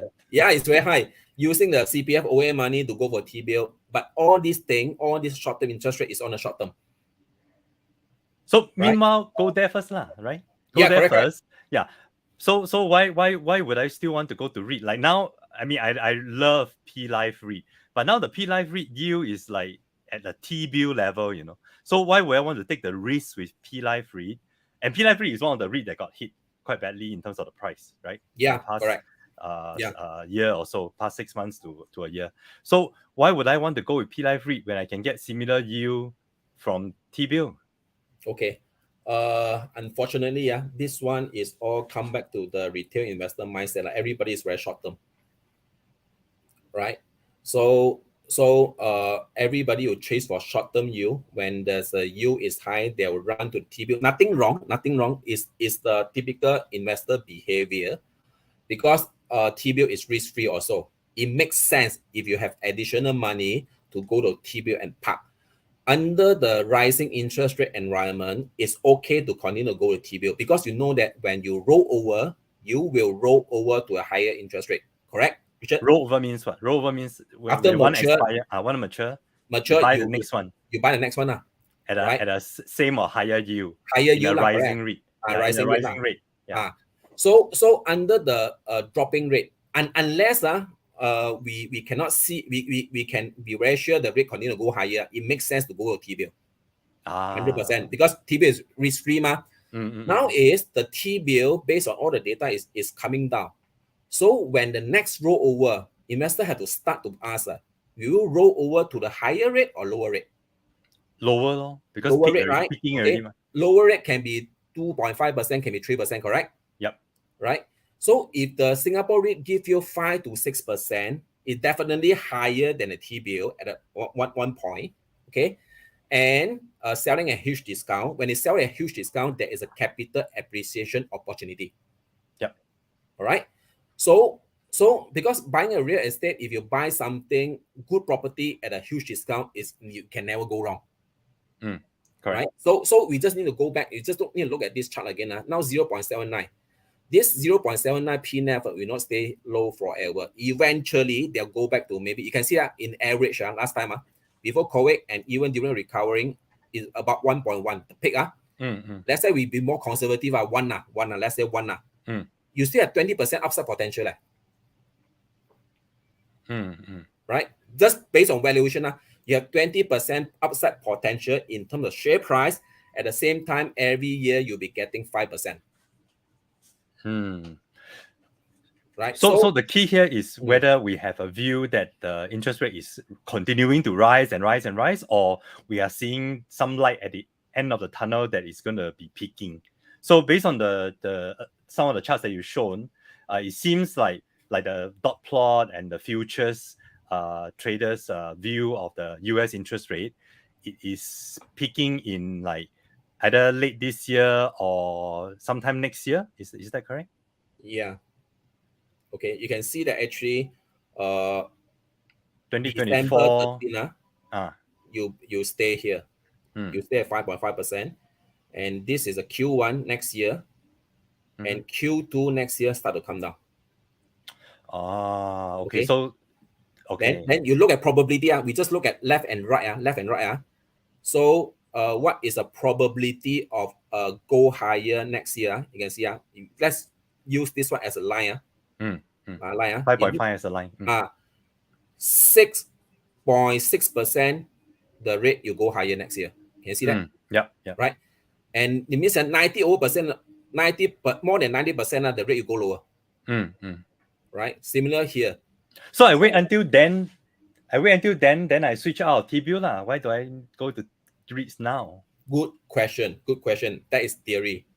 If everybody, especially the fund manager, they can see all these things, do you think the fund manager will take action first or retail investor take action first? They will take action first. They They'll full take action time. first. Yeah, they know much more information than us.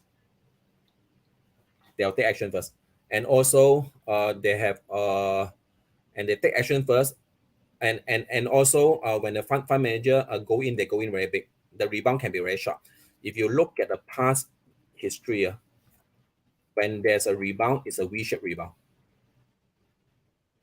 Now it's not showing that situation. Let me see where's the chart. Previous one is a V-shape. Right, and also some sort of V-shape. Now have not shown that kind of thing yet, because if you think of it, if you're a fund manager, every year you're supposed to deliver a certain return to the client, and maybe they are already investing in the growth sector. The growth sector already go up a lot and hits multiple PE. The PE is historical higher. So the upside potential for those growth sector will be limited for the fund manager. They have to look for some other sector which is undervalued, which can provide the higher reward versus risk moving forward. So there will be a rotation back to those beaten sector. All right. Then the rotation come back. Once the rotation start to come back, all right, the big money coming back, because retail investor cannot move the market. Fund manager can move the market. When they come in very big. And if the retail investor, they are not monitoring the market every day, and they only look at the news, read the news, it's just too late already. So what you're saying now is that okay, just now that interest, the futures table, right? Futures traders table. How, I mean, that is a snapshot in time, right? Yeah. So every month these numbers will change, right? May shift around. Every day. Wow. Every day, yeah. Every day. I last check was 88%. Now today it is 86% already. I see. So it is also quite important to monitor this table for those who are serious about DIY, right?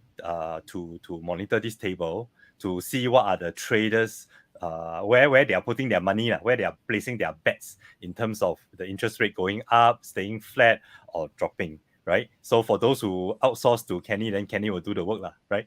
Yeah. And the other thing you look at here, next year, by end of next year, let's say 4.75, this line. Okay, you just look at probability. 90% probability or 80-something% probability, you'll be lower than this range. This line, and after you count all the add up all the probability here.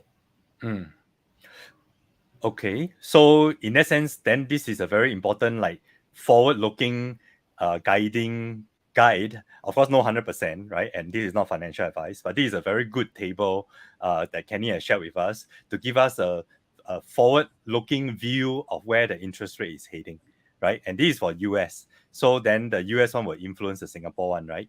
And what you're saying is that definitely fund managers will be looking at data like this and more, and they will start moving before the interest rate drop. And that might cause the recovery to the REIT sector, and therefore the yield will by the time that a retail investor move in, he will not be getting it at a better valuation than now, something like that, right? Yeah. Because key thing here is if you want to buy, or of course we want to buy at cheap, right? So coming to here again. So the retail investor can make a decision. There are only few entry point, right? All these things on hindsight, everybody will say that 早知道我在这边买. Everybody will say that, right? So this one also same thing. Actually, I also I originally deployed quite a lot of capital during this period, and suddenly this one when I come to the October itself, suddenly it showed me this opportunity. Actually, my bullet all mostly deployed already. Then end up I go and use margin to deploy again. I go and use margin. Right. So because it's just too good to miss out. Now another opportunity. So the retail investor that can decide one is do nothing, just sit there and see right? Then if the whole market recover and rebound to 1.1, then after that, okay, then say 早知道 again. I think we need to have a will, we need to have a rule, we need to have a game plan, right? When it hits certain level, if investor really seriously want to buy REIT at the huge discount, lock in the high yield, just continue to build a dividend portfolio, that is a game plan. Then you just don't need to worry about the news. The news and the noises out there, you scare a lot of people. Scare a lot of people. You just need to stick to your game plan, right? Because at the end of the day, we are not investing like SPH, NOL. We are not investing in those stocks who rely on their business model to generate cash flow, and you have a value for the share price. REIT is the property. As long as the property is there at a good location, you got people, you can rent it out, you can collect rental, then you do not really need to worry much. Okay, unless disclaimer first, unless one day someone bomb Singapore, nuclear bomb, all the property destroyed, there's another story. Of course. Understand. Yep. So this is one of those times where it's a rare opportunity. Then the drop is caused by interest rate, and interest rate is unlikely to stay high for over an extended period of time. Therefore, this rare opportunity, won't be around for a long time as well. So for those who want to act, have to start building their shopping list. I think that's the summary, right? Yeah. Okay, good. So I think I've given enough time for our attendees to ask their questions. So I will go in to look at the questions and ask and pick some to ask you. So for those of you who still have questions for Kenny, please take this opportunity to type it in. All right. So I'm going from the top. Let me see. Okay, so Michael was asking, based on your gut feel, do you think that the market bottom for REITs is coming soon, or has it gone past already? So miss the boat or still got chance? Depends on this week whether can stay above 700 or not. FTSE level, FTSE ST REIT index level. If cannot stay above 700, because there's a very strong support there. This 700 support has been tested 3 times. Recently just broken, right? Broken because of 2 reasons. One is ex-dividend date. When ex-dividend date, all the share price will come down. Correct. And also typically August is a weak month for STI, Singapore stocks, because there are a lot of dividend payout during this month also. So that's one reason. The second reason is the 60% of the REIT actually declared the drop in DPO. So definitely there are some investors look at this kind of news, they're going and sell, right? So we'll see whether the buyer is coming in to support this level. If not, the next level will be the previous October low. Right? I think personally, a personal opinion, I think that if really break another 5% downside more, I think you hold at this level. Reason being, there are a few reasons. First reason is the interest rate is going to peak. It's coming down. Right? No reason why they continue to sell off, because it has already the interest cost already all income, all priced in. That's the first reason. And second reason, if it drops further, your valuation will be even cheaper. All right. And definitely a lot of investor, dividend yield investor, you'll be waiting here, because you are looking for big cap. Big cap can give us 6%. Richard, you invest for REIT for many years. How frequent we can get a big cap with more than 6% dividend? Wow, very seldom. Very seldom. Correct. Right. So I think that's my view. Right. I may be wrong. Then suddenly the inflation continue goes up. The US Federal Reserve continue to raise the interest rate. Then whatever hypothesis I'm saying now, or have to revisit. Right. That's why I have to spend time for the DIY investor. They will have to spend time to monitor. right? And then adjust their views and decisions accordingly. Okay, so Michael, I hope that answers your question. So I guess what Kenny is saying is that this is the period, yeah. So cannot pinpoint the exact spot, right? Cannot pinpoint the exact market low, but this is the period that a low might be building, right? So Michael also asked, what's causing the recent drop in REIT price? I think we have already covered that. I've already asked Kenny, and the answer to that is that the REITs, the interest rates rise, right? Okay. Okay, Guan Yu is asking, what indicators do you look out for to sense the bottom of the market? Because every time he thought the price have dropped or break previous low, it seems to go lower, right? Yeah. No, okay. That one. When you come to invest in REIT, we are not trading. Investing in real estate, REIT is real estate. We always look at valuation. Right? It's buying a physical property, right? So looks at valuation. Valuation always comes first. As long as valuation reach the entry level, is very cheap and meet our objective. For example, if we have a dividend objective of building a portfolio to 5 to 6%, once you reach that 5 to 6% dividend yield at a huge discount, just go in. So right? if you go even lower, maybe that is the position sizing. average down or something. That's the position sizing. That's why I have to plan. We cannot say that because have to plan. For example, if you have 100,000, you may need to split into 3 or 4 transfers because you may not be right. Okay, at the support level, you think it's a support level, the support level still can break. Right. Key thing here is you have enough capital to deploy and work out your game plan. Game plan is important. Don't everything throw into one, right? Yeah. Split the firepower into multiple tranches. Yeah, that is called time diversification. I see. Okay. Thank you, Kenny. Michael, I hope that answers your question also. And Guan Yu also. Okay. How to get a sense of the bottom of the market. He actually was saying, so is to look at the valuation, like the price over NAV, that kind of thing, right? Yeah. That's the valuation part. Yeah. Okay, Guan Yu, I hope that answers your question. Now, HG have a question, and his question is potentially is political risk, right? So because REIT properties are in different geographical regions, right? Depending on the REIT, some in Singapore, some in Japan, some in Indonesia and Europe and US. So if there's a country of political risk, so how to deal with it? How to mitigate that risk? It's all come back to the country credit rating. The political party is not important, right? If you can have a party A or party B, party A replace party B, if your country, the credit rating is still AAA, for example, in Singapore is AAA, it's everything based on the credit rating, because that credit rating will determine the cost of debt. That's why the interest rate in Singapore is pretty low compared to other countries, because we have a AAA rating. I see.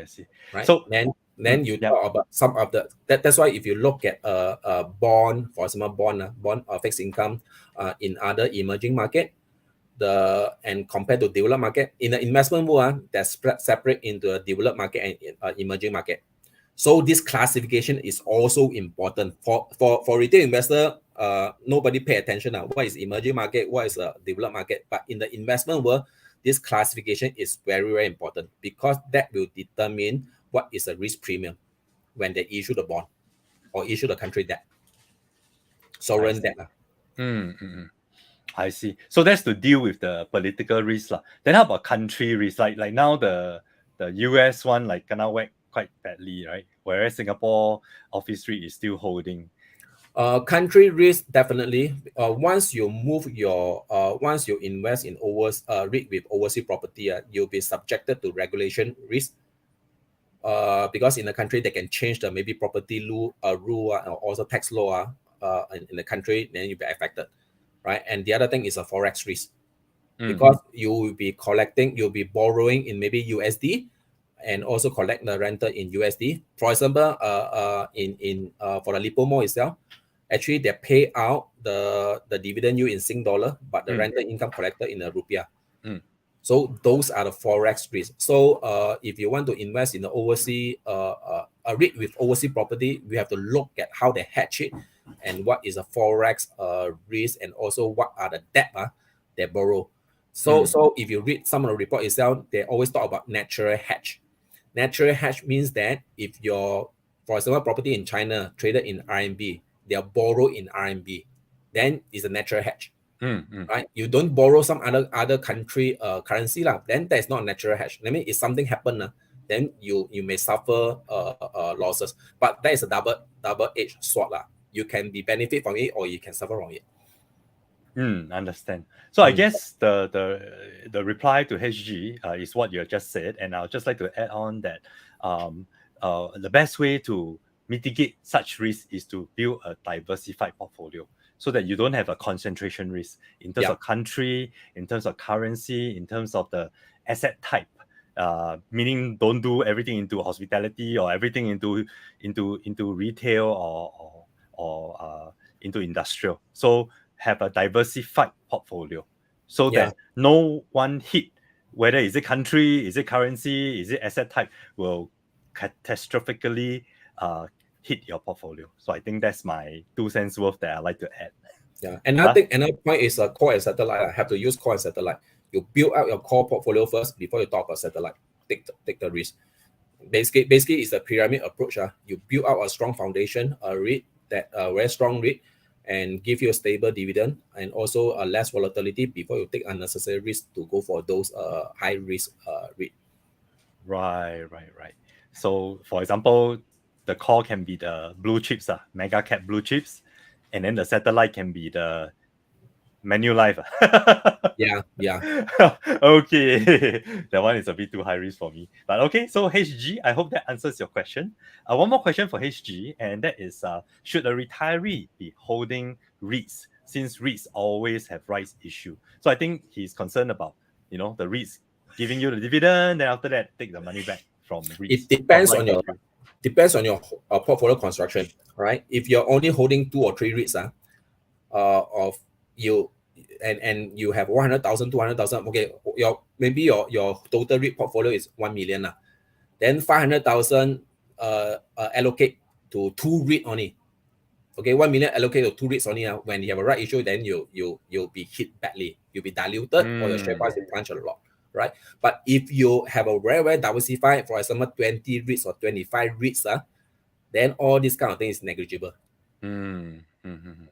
Right? That is one way. The other way is use some other proxy to invest in REIT. For example, use a unit trust, use an ETF, use a managed account. Then you'll mitigate the risk. I see. Because that is already, they will have set aside some cash to deal with the corporate action. Right. So the retiree, the biggest risk is suddenly there's a right issue, you don't have cash. Yep. Yeah, as long as you have a cash, you diversify enough, this kind of thing just need to manage it. Okay, great. Thanks, Kenny. So HG, I hope that answers your question. And if you have further questions, please feel free to contact Kenny directly.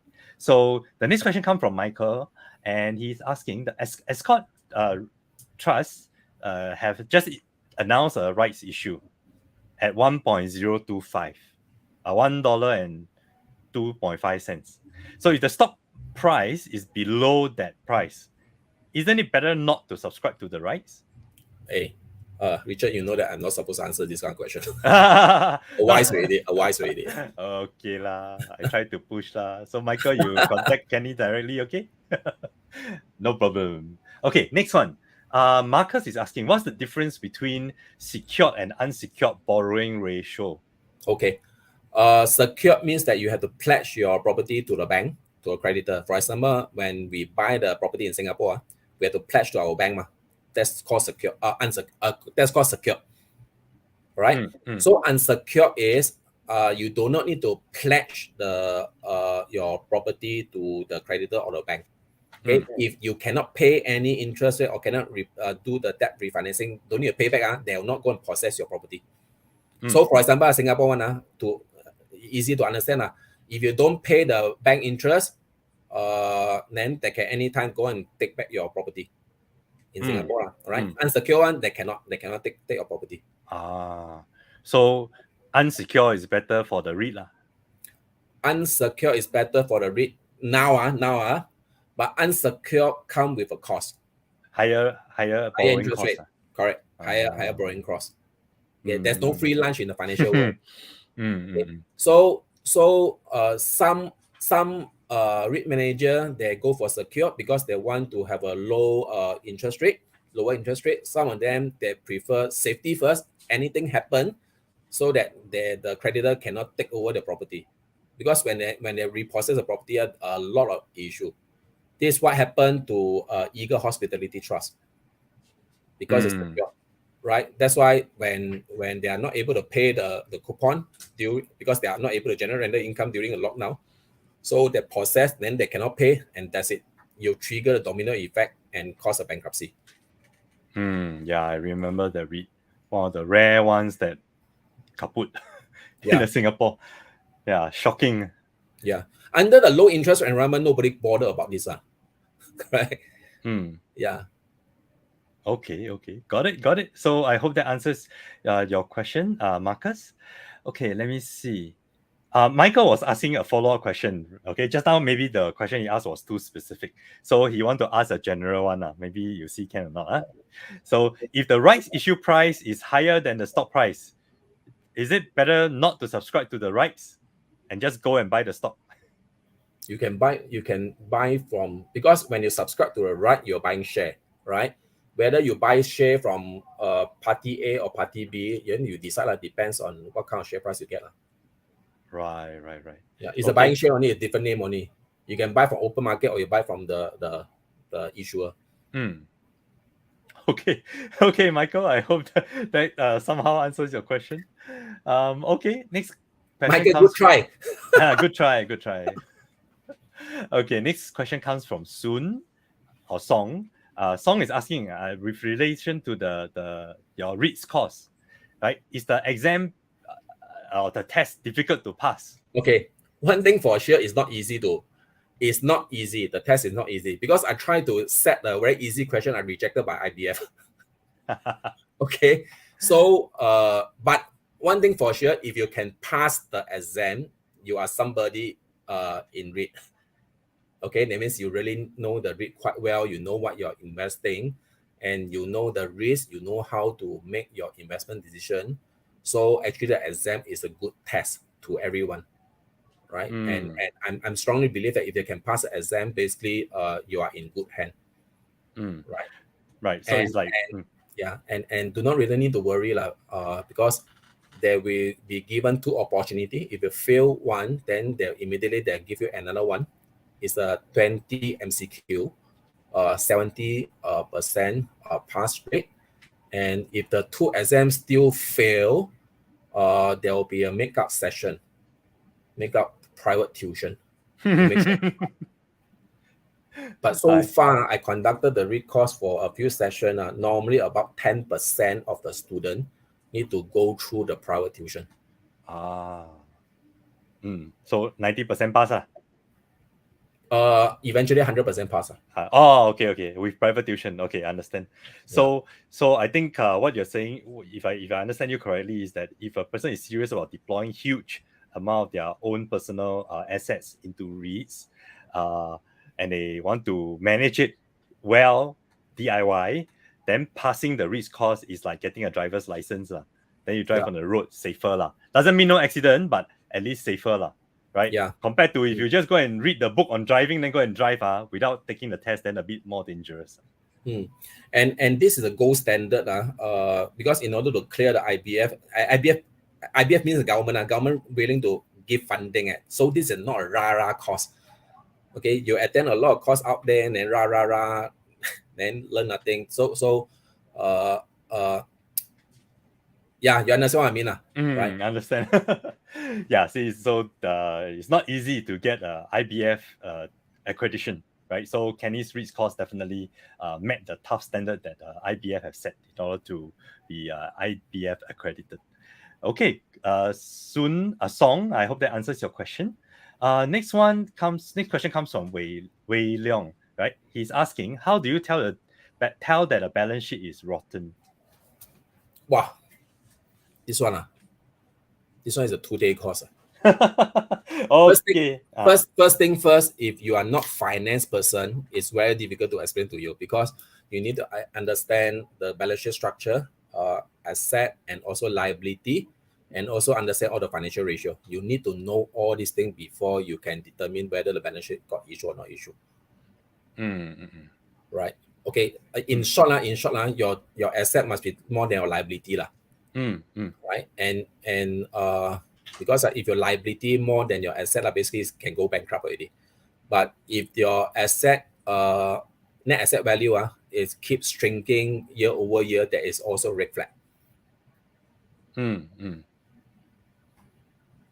Understand. Okay. So, Wei Leong, I hope that answers your question somewhat. It will take a full 2 days to explain all the details. So, but on a big picture level, is what Kenny have just shared. Okay. So I see. Let me see. Okay. I'll just jump around the questions for now. Pick up the more the ones that I think is important. GC is asking: is CPF OA fund suitable for REITs investment at this juncture? For me, I will not do it. No right or wrong. No right or wrong. The reason why I do not do it is because when there's a right issue, and if your CPF OA don't have enough cash, you cannot subscribe. You have dilution. Then top up into CPF, then subscribe. Yeah lah, a bit leceh lah. But when you want to do this kind of thing, there's a timing issue. When they issue the right, you need to reply within certain maybe 1 week, 2 weeks. Correct. But you know that when your money go to the OA, when it come out from OA, go to your CPF IS, that will take 1 month. Okay. Because you go through the bank, and by the time you finish all this kind of funding, then you miss the boat already. Miss the deadline. Oh, okay.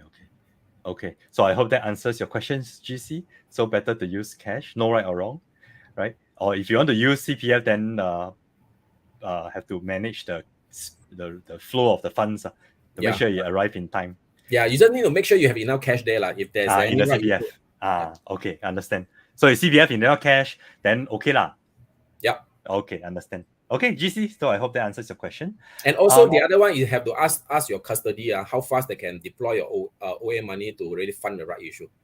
I think can use the S-Corp one as an example now to ask your bank, right?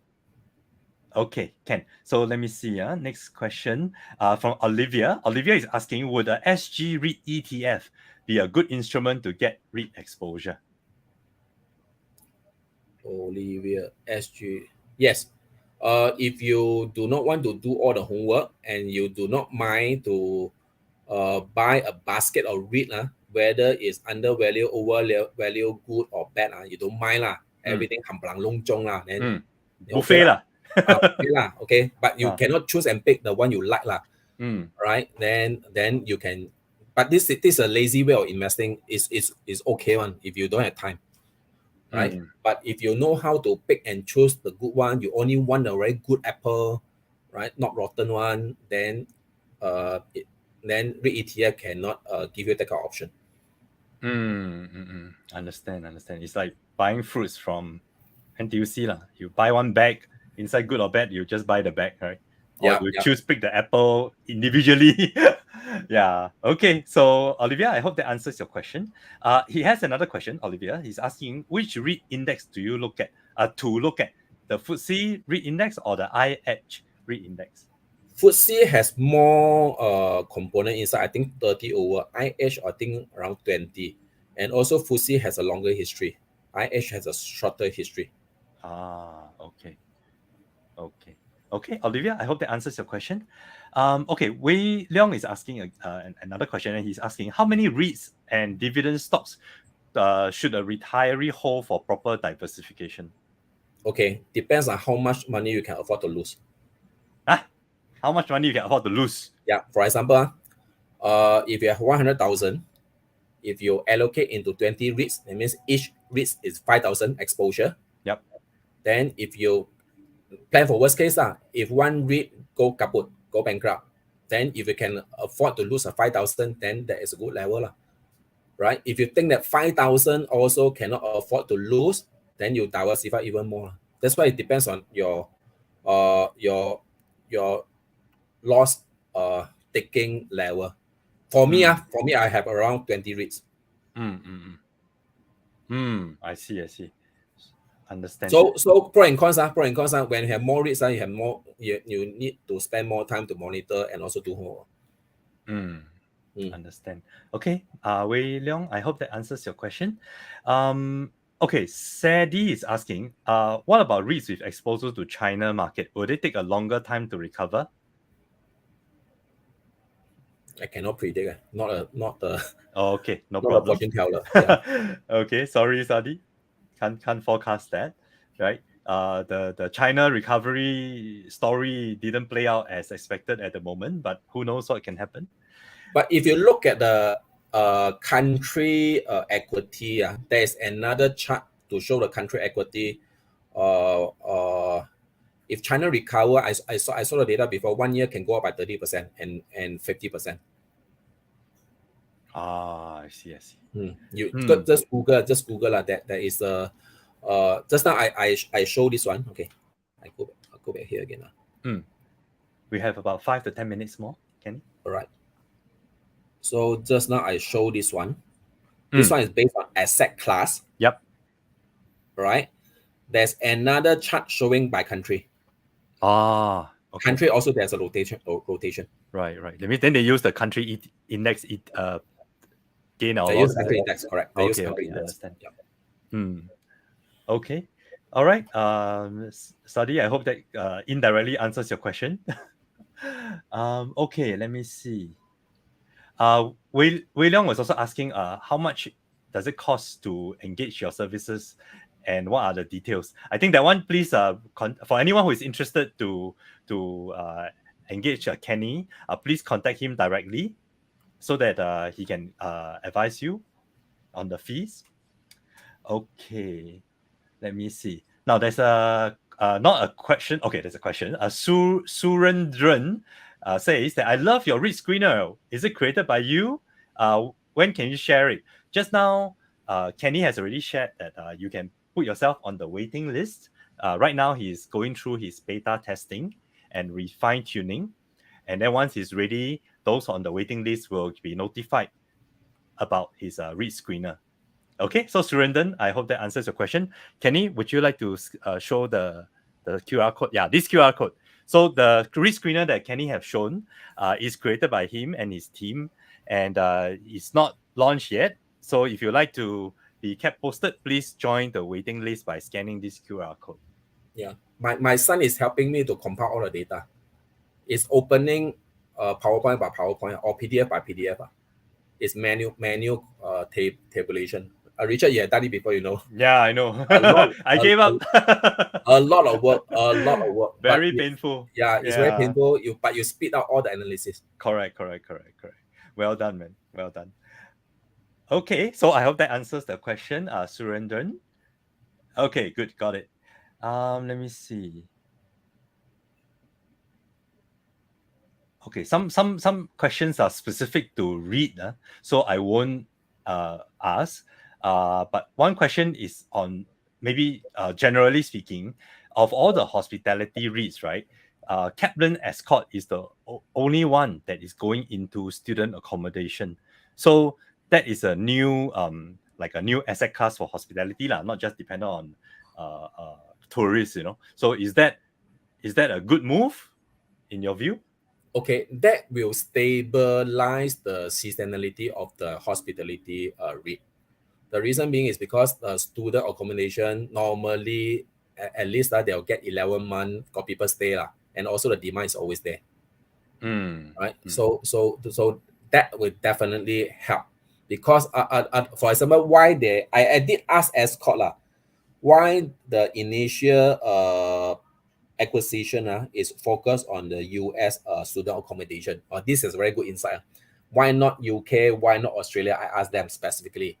Then they give me a very good thing, and also it's an eye opener.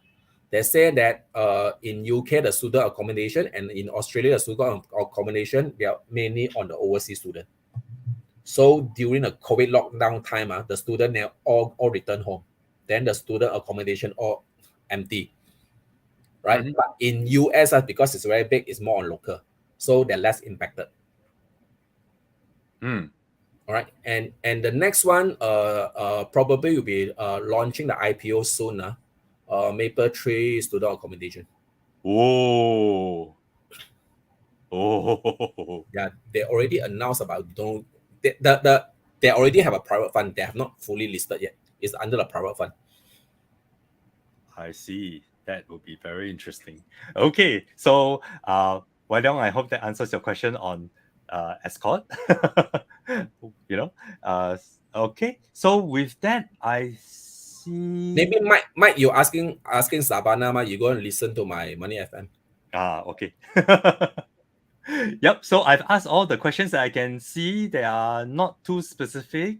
So Kenny, I think I have covered all the questions already. Are there any questions that you'd like to pick and answer?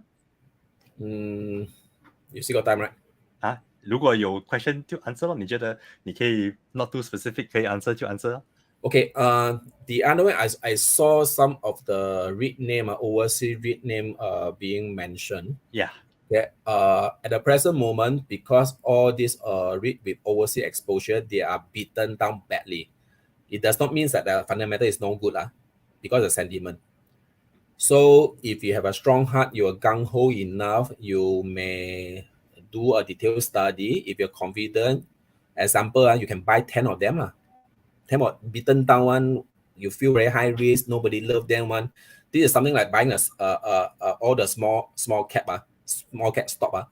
And one day, maybe one or two of them, when the market recover, there'll be a multi-bagger. So maybe this is something like what you're saying, right? The what you call it, Satellite. core and satellite. So Yeah, core and satellite. don't make it the core portfolio lah. Don't make any Yeah. of this your portfolio. Pick it as satellite lah. So if your core is 50% of all those mega big cap, then the maybe 70% is your mega big cap. That's your core, and then 30% you split into 5 or 10 to speculate lah. I will use the word lah. Speculate on these beaten down ones. Something like that lah, right? Core and satellite. Yep. Okay. So last word. If you want to learn about REIT and also attend REIT course, I don't conduct this course very frequent. So after this September session, I do not have any date. Right, I do not have any date. So because it depends on the SGX Academy, their calendar, and also whether they want to launch the course or not. So if you want to sign up, I will strongly sign up, because after this time around, I do not know when is the next one. Can you flash the QR again, please? The one on your course, yeah. So for those of you who are serious about doing DIY, right, to get a license to invest your own money in the REIT market, I think it is good to attend the Kenny's REITs course. 你就那个 REITs course 的 QR code。这里啊。Okay. 刚才不是在那个 slide. Okay, yeah. So you and then we don't know, and now like we said, the interest rate may be peaking in the next quarter or two within the next 1 year. So if you take up the course and you learn enough and confident enough to DIY, then you will be able to take advantage of the rare opportunity that price over NAV of REIT have gone down to such a low level in the current period, right? So 还有什么问题吗？还有什么问题你要回答的吗？ I think that's all. That's all. Okay, great. So thank you, Kenny, for yet another very insightful webinar. And we ought to do this again in maybe early part of the next year, so that we can see what new things has happened. All right. So thank you so much for your time. And any last words for the attendees? Take action before it's too late. So once you have a very clear objective, you want to build out a passive income portfolio, just do your homework, set your own rule, and just fire and just ignore all the noises. The noises can become from a friend, or a family, from a spouse. They say that, oh, now the market is very bearish, then you should not invest now. So you just have to ignore all the noises. Good advice. Thank you, Kenny. And thank you, everyone, for attending. And if this webinar is recorded and is on YouTube under the Wealth and Joy channel, so if you go to Wealth and Joy, you feel that you missed something, or you want to revisit some of the slides that Kenny has shared, please go to Wealth and Joy YouTube channel after this webinar, and you can watch the replay there. And with that, I'll see you at the next webinar. And thank you, Kenny, and thank you everyone for attending. Thank Bye-bye. you. Bye bye.